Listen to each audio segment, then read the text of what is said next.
Nuclear bombardment reactions now is kind of the other hand. So we have the decay where the nucleus breaks apart, and now we're going to look at what happens when we increase, we add things to the nucleus. So Ernest Rutherford was one of the first to discover that it's possible to change the nucleus by converting it to something else. That's called transmutation, and so it's the intentional change of one element to another by bombarding it with some nuclear particles. And Rutherford used alpha particles. He bombarded a nitrogen nuclei with alpha particles and was able to convert nitrogen to oxygen. So here you can see nitrogen 714, nitrogen 14, bombarded with an alpha particle. Now, when you bombard it, it has to go, you can't just like stick them together. It has to hit with a high amount of energy, which we'll talk about in a minute. But when these fuse together, you can see that we get oxygen 17 and then a hydrogen atom. And so this is transmutation, and it's bombardment because you're forcing small nuclear particles into something bigger. And so he discovered that protons were ejected in this process, hydrogen. James Chadwick then tried using neutral particles. So he tried bombarding things with neutrons. And in fact, that was sort of what led to the discovery of neutrons, because they didn't know about them before now. So he said the radiation of beryllium had some neutrons, so neutral particles that were given off, and so again, that was the discovery of neutrons. So they took beryllium and bombarded it with helium. One of the products was carbon and a neutron, and so that was the discovery of the neutron. So like I was saying, you can't just stick them together. You've got to they have to be at very, very, very high energy. And so a cyclotron is a way of doing that. You have to get these particles moving super fast. And so what a cyclotron does is it's an accelerator. You probably heard that term, a nuclear accelerator, or so you need to get particles moving super fast. So if you've got your source here in the middle, one of the easiest things is to get it going in a circular like that, because as you go around and around and around, you get faster and faster and faster.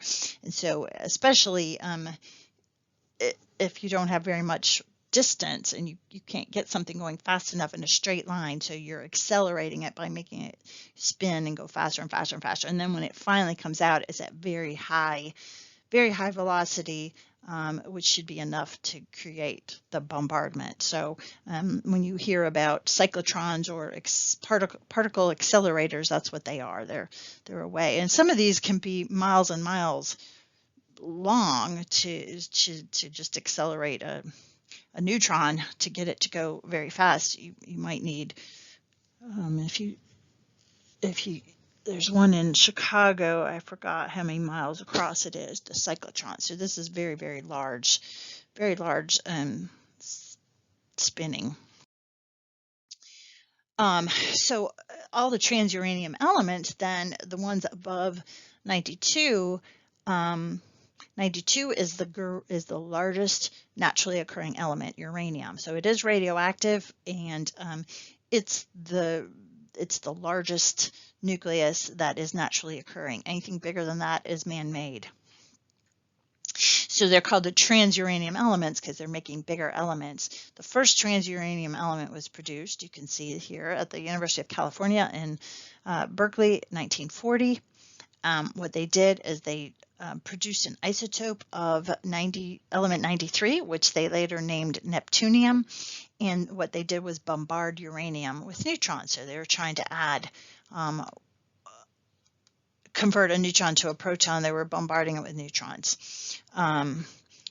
We're not going to really get into the details, but you can see that other elements have been created, and the heaviest to date is 118. So everything above 92, believe it or not, is man-made. So whenever you hear about radiation, you also hear about or when we hear about nuclear chemistry, we hear about radiation, and radiation, which often can do damage, but of course radiation and treatment is also used. So we'll talk about that later in the chapter. But what is radiation? It's just a dissipation of energy. So radiation will dissipate energy from it. This energy is very high, and so it can ionize atoms, it can ionize molecules, it can excite electrons, it can undergo transitions. Light can often be emitted, and it can break chemical bonds, and that's when it does its damage on human biological organisms, is when the high energy actually will change your DNA or affect different parts. So it can often cause cancer because it's causing change. So how do we detect this radiation? One of the ways is something called a Geiger counter. You may have heard of a Geiger counter. So these are ionization counters, or sometimes they're called scintillation counters, and they are just something that when a particle hits it, it counts it. So a Geiger counter is a form of this. Particles are emitted through some gas, and as they hit, they're detected, and they can count how many particles there are. A scintillation counter, since these particles are so tiny, a scintillation counter actually helps detect very low amounts of radiation, because it can multiply it so that we get a better signal. So they're used to count particles. So of course, if you're able to measure radioactive decay, then there's units, and so a curie is a unit of activity equal to, look at that, 3.7 times 10 to the 10th disintegrations per second. How many radiation disintegrations are there per second? We're really not going to get into any of these numbers, so I just kind of put them in there, but I wouldn't worry about that. But I mean, you may have heard of a Madame Curie is, of course, who it's named after, and so these are ways of measuring how much radioactivity there is. So radiation's good and bad, and so there's natural radiation out there, and we know that radiation causes cancer, but we also know that radiation is often used to cure cancer. So we'll talk just a little bit about that. We're not going to get into detail, but what kind of a biologic effect does radiation have on the body? Well, as we said, there's this energy, and they hit into things. They can remove electrons, which are called free radicals. If you have an atom that loses an electron but is still neutral, then it's a free radical. And so these are damaging things that happen from the radiation. We know DNA especially can be affected from radiation, and since DNA is important in cell division, then it affects cell division, etc. So it can really affect our DNA. And so a lot of times nuclear radiation is monitored. It's necessary to have a measure of radiation dose. Again, I'm not going to worry about these units or what they mean, but a RAD is radiation absorbed dose, and so it's a measure of how much radiation has been absorbed. But what's important to note is that there's different types of radiation will have different effects. So the type of radiation is important.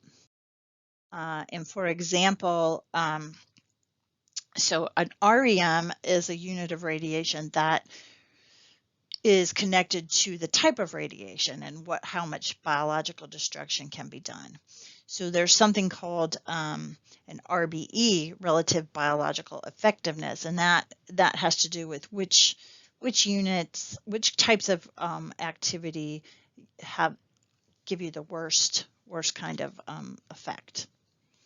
Again, I'm not going to worry about these slides right here. I want you to be able to identify radioactivity and be able to balance those equations, but we're really not going to get into any of these numbers. But anyway, just so you kind of have an idea of, so beta and gamma radiation have an RBE of about 1. Neutron radiation is about 5. Alpha radiation is 10. So alpha radiation can do 10 times the damage of beta or gamma radiation.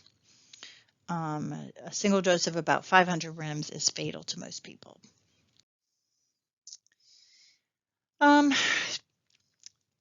There is background radiation from outer space. Natural radioactivity that comes from rocks and things like that varies by location. Uranium and its decay process are often in the soil, and so that's part of our background radiation. Potassium-40 is another radioactive that gives off beta radiation, and that's in rocks. X-rays are a common source of radiation. And then it's true that background radiation has increased slightly since nuclear technology has come about, but it has decreased slightly since nuclear testing was banned. And radiation coming from nuclear plants is only a very small fraction of the natural background. And so, of course, if there's a nuclear meltdown or something, that's another thing, but radiation coming from nuclear power plants that are working properly should not affect, they don't really add to the natural background of radiation. So the greatest danger, there's two kinds. So long-term low-level radiation is when, like, just from our background radiation, or if you work where you're using a lot of x-rays or things like that, long-term low-level radiation is probably the most important health effect of radiation. What happens is that these particles will dislodge electrons, like I was saying earlier. Molecules, they dislodge these electrons and they create free radicals. Just as an aside, a lot of people, they tell you to eat your antioxidants. So antioxidation is what causes these free radicals, and antioxidants have lots of electrons, and so if you have a lot of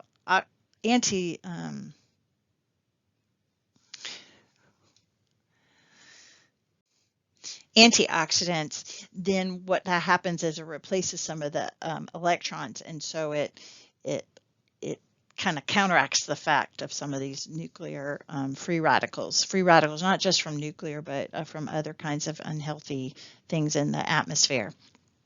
And so free radicals can actually do damage because they will start stealing electrons from other things, and this is what often causes the mutations or the cancers.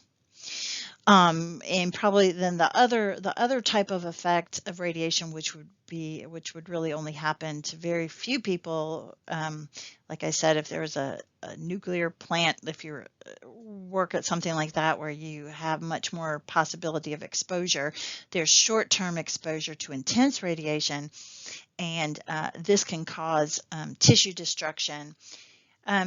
Also, like if you get radiation treatment, that's also kind of a short-term intense radiation, and so it can cause some tissue destruction. People, if you knew someone who went through cancer treatment, they get rashes or red spots where they have radiation treatment, and so it is actually destroying the tissue. So what are ways that you can stop yourself from being exposed to radiation? You can use shielding or distance. Those are both really good ways to prevent or minimize radiation.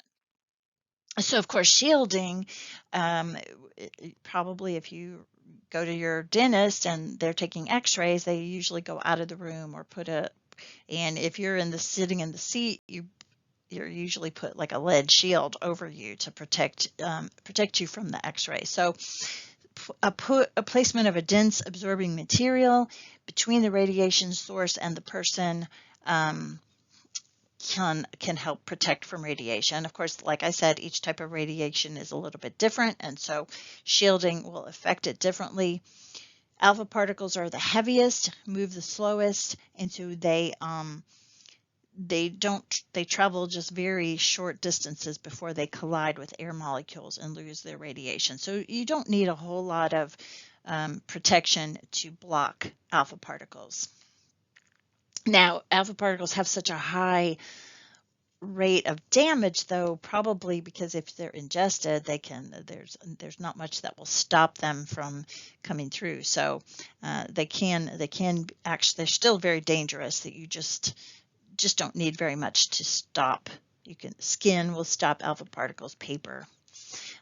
Beta and positron particles are much smaller, move much faster, and so they can travel much farther through the absorbing material, and so you often need heavy clothing or lead to stop these beta particles. And then gamma and neutron radiation need very dense types of material to stop them, lead or concrete.